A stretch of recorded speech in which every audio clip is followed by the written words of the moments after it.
Les riches ont tendance à développer et à maintenir des habitudes financières plus saines que les pauvres.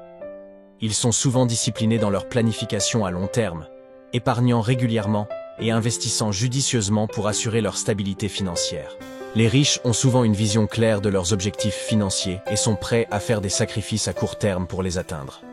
En fin de compte, ces habitudes solides contribuent à leur succès financier. Dans cette vidéo, vous découvrirez 5 choses que les riches font, mais que les pauvres ignorent. La première chose est la suivante: l'éducation financière. L'éducation financière est souvent le facteur déterminant qui distingue les riches des pauvres. Alors que certains peuvent penser que la richesse est simplement le résultat de la chance ou de l'héritage, la vérité est que la compréhension et la maîtrise des concepts financiers jouent un rôle crucial dans la création et la préservation de la richesse. Tout d'abord, les riches comprennent le pouvoir de l'investissement et de la croissance de l'argent. Plutôt que de simplement épargner leur argent, ils investissent dans des actifs qui génèrent des revenus passifs et augmentent leur richesse au fil du temps. En comprenant les différents types d'investissements, tels que les actions, les obligations, l'immobilier et les fonds indiciels, ils sont en mesure de diversifier leur portefeuille et de maximiser leur rendement. Les pauvres, quant à eux, peuvent manquer d'éducation financière et se contenter d'épargner leur argent dans des comptes bancaires à faible rendement, ce qui limite leur capacité à faire croître leur patrimoine. Ensuite, les riches ont souvent une meilleure compréhension de la fiscalité et de la planification fiscale. En utilisant des stratégies telles que les déductions fiscales, les abris fiscaux et les véhicules d'investissement fiscalement avantageux, ils sont en mesure de minimiser leur fardeau fiscal et de conserver une plus grande partie de leurs revenus. Les pauvres, en revanche, peuvent être moins informés sur les implications fiscales de leurs décisions financières, ce qui peut entraîner des pertes financières inutiles et une diminution de leur richesse nette. De plus, les riches sont souvent plus enclins à prendre des risques calculés dans leurs investissements et leurs entreprises. En comprenant les principes de la gestion des risques et de la diversification, ils sont prêts à sortir de leur zone de confort pour saisir des opportunités d'investissement qui peuvent offrir des rendements élevés à long terme. Les pauvres, en revanche, peuvent être plus averses aux risques en raison de leur manque de connaissances financières et de leur peur de perdre de l'argent, ce qui limite leurs possibilités de croissance financière. Enfin, les riches ont souvent un réseau de soutien et de mentorat solide dans le domaine financier. En établissant des relations avec d'autres personnes prospères et en apprenant de leurs expériences et de leurs conseils, ils peuvent bénéficier d'opportunités d'apprentissage et de croissance qui ne sont pas accessibles aux pauvres. Les pauvres, en revanche, peuvent manquer de modèles ou de mentors financiers et être laissés à eux-mêmes pour naviguer dans le monde complexe de la finance. La deuxième chose que les riches font et que les pauvres ignorent est la suivante: le développement de compétences. Le développement de nouvelles compétences joue un rôle crucial dans la distinction entre les riches et les pauvres. Alors que certaines personnes peuvent naître dans des situations favorables, la capacité à acquérir de nouvelles compétences et à les appliquer stratégiquement peut souvent faire la différence entre la prospérité et la stagnation financière. Tout d'abord, les riches comprennent l'importance de l'apprentissage continu et de l'adaptabilité dans un monde en évolution rapide. Ils investissent dans leur propre développement personnel et professionnel, en acquérant de nouvelles compétences pertinentes pour l'économie actuelle. Que ce soit en suivant des cours en ligne, en assistant à des séminaires, en lisant des livres ou en travaillant avec des mentors, ils sont toujours à la recherche de moyens d'améliorer leurs connaissances et leurs compétences. Cette capacité à s'adapter aux nouvelles tendances et aux nouveaux défis leur permet de rester en avance sur la courbe et de saisir les opportunités qui se présentent. En effet, les riches choisissent souvent de développer des compétences hautement valorisées dans des domaines spécifiques. Plutôt que de se contenter de compétences de base, ils se spécialisent dans des domaines où la demande est forte et où ils peuvent obtenir une rémunération généreuse pour leurs services. Que ce soit dans les domaines de la technologie, de la finance, de la santé, de l'entrepreneuriat ou de tout autre secteur, ils cherchent à devenir des experts dans leur domaine et à offrir une valeur exceptionnelle à leurs clients ou à leurs employeurs. En outre, les riches sont souvent prêts à sortir de leur zone de confort pour acquérir de nouvelles compétences. Ils sont conscients que la croissance personnelle et professionnelle nécessite parfois de prendre des risques et d'explorer de nouveaux domaines. Que ce soit en apprenant une nouvelle langue, en acquérant des compétences en leadership, en développant des compétences en communication ou en perfectionnant leurs compétences techniques, ils sont prêts à investir du temps et des efforts dans leur développement pour atteindre leurs objectifs financiers. La troisième chose est la suivante: investir tôt et régulièrement. Investir tôt dans la vie est l'une des stratégies les plus puissantes pour permettre aux gens de se démarquer financièrement, et cela différencie souvent les riches des pauvres.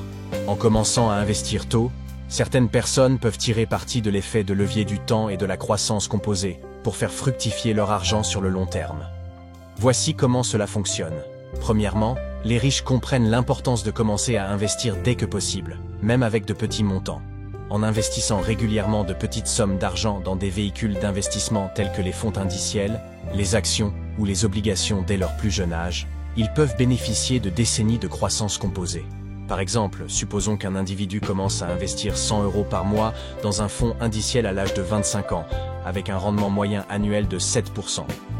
À l'âge de 65 ans, cet investissement mensuel modeste pourrait avoir atteint plusieurs centaines de milliers d'euros, grâce à la croissance composée.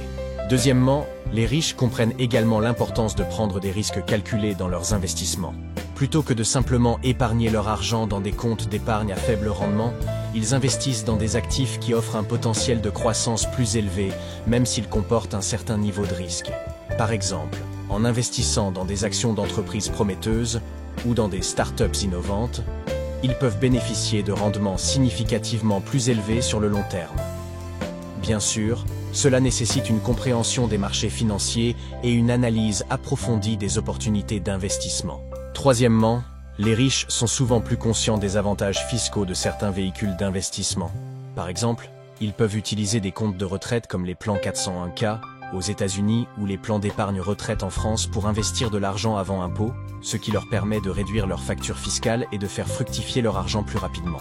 De plus, en utilisant des comptes de placement fiscalement avantageux comme les comptes d'épargne logement ou les comptes titres, ils peuvent optimiser leur situation fiscale et maximiser leur rendement. La quatrième chose qui différencie les riches des pauvres est la suivante: le networking. Le networking, ou réseautage, crée un véritable fossé entre les riches et les pauvres. En établissant et en entretenant des relations professionnelles et personnelles solides, les individus peuvent accéder à des opportunités d'affaires, de carrière et d'investissement qui ne seraient pas disponibles autrement. Tout d'abord, les riches comprennent l'importance de construire un réseau de contacts influents et bien connectés. En établissant des relations avec des personnes clés dans leur domaine d'activité ou dans des secteurs d'intérêt, ils peuvent accéder à des informations et des ressources précieuses. Par exemple, en assistant à des événements de réseautage professionnel ou en rejoignant des groupes d'entrepreneurs, ils peuvent rencontrer des mentors, des investisseurs potentiels ou des partenaires commerciaux qui pourront les aider à développer leur entreprise ou leur projet. Il faut aussi retenir que les riches utilisent souvent leur réseau pour obtenir des opportunités d'emploi ou d'avancement professionnel.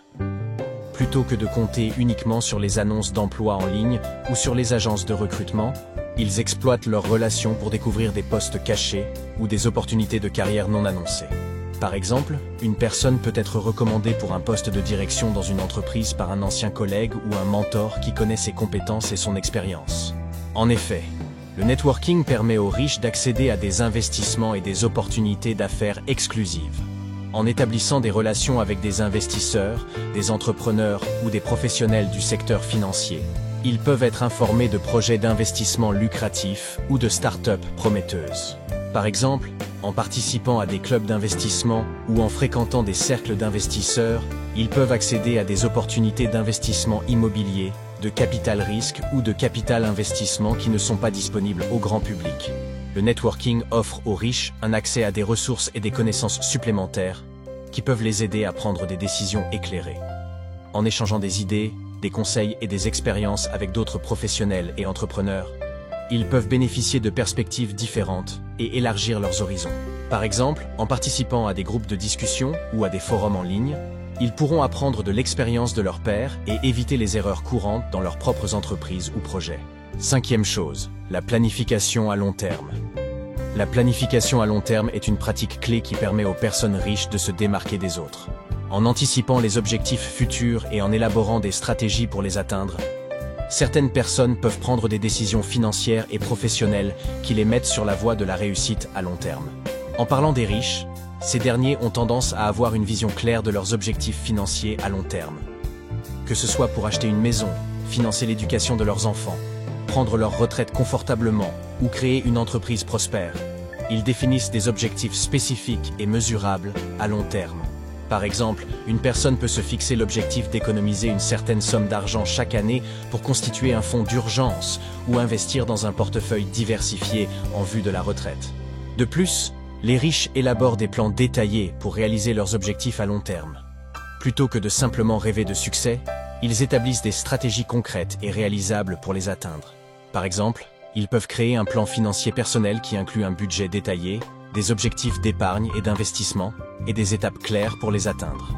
Surtout, ils peuvent élaborer des plans d'affaires détaillés pour leurs entreprises, y compris des projections financières à long terme et des stratégies de croissance. Aussi, les riches sont disciplinés dans l'exécution de leurs plans à long terme. Plutôt que de céder à la tentation des gratifications instantanées, ils sont prêts à faire des sacrifices à court terme pour atteindre leurs objectifs à long terme. Par exemple, ils peuvent choisir d'économiser et d'investir une partie de leurs revenus plutôt que de dépenser tout leur argent en biens de consommation immédiate. De plus, ils sont prêts à travailler dur et à persévérer face aux obstacles pour réaliser leurs aspirations à long terme. Sans oublier que les riches sont flexibles et adaptables dans leur planification à long terme. Ils comprennent que les circonstances peuvent changer et que leurs objectifs peuvent nécessiter des ajustements en cours de route. Par exemple, ils peuvent réévaluer régulièrement leur stratégie d'investissement en fonction des conditions du marché et des changements dans leur vie personnelle ou professionnelle. De plus, ils sont prêts à explorer de nouvelles opportunités et à ajuster leurs plans en fonction de nouvelles informations ou de nouvelles circonstances. En conclusion, il est clair que les riches ont tendance à développer et à maintenir des habitudes plus saines et plus efficaces que les pauvres. Leur succès financier est souvent le résultat d'une combinaison de discipline, de planification à long terme et d'une gestion prudente de leurs ressources.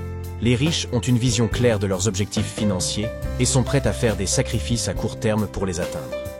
Leur capacité à vivre en dessous de leurs moyens, à épargner régulièrement et à investir judicieusement leur argent leur permet d'accumuler de la richesse au fil du temps. En revanche, les pauvres peuvent être confrontés à des défis tels que des ressources limitées, un accès restreint à l'éducation financière et des habitudes de consommation impulsive. Cependant, cela ne signifie pas que les pauvres sont condamnés à l'échec financier. En investissant dans leur éducation financière, en développant des habitudes d'épargne et d'investissement, et en adoptant une approche plus disciplinée envers leur argent, les pauvres peuvent également améliorer leur situation financière et travailler vers un avenir plus prospère. En fin de compte, il est important de reconnaître que les habitudes financières jouent un rôle crucial dans la détermination du niveau de réussite financière d'un individu. En suivant les exemples des riches et en adoptant des habitudes similaires, les pauvres peuvent également améliorer leur bien-être financier et construire un avenir plus sûr et plus stable pour eux-mêmes et leur famille.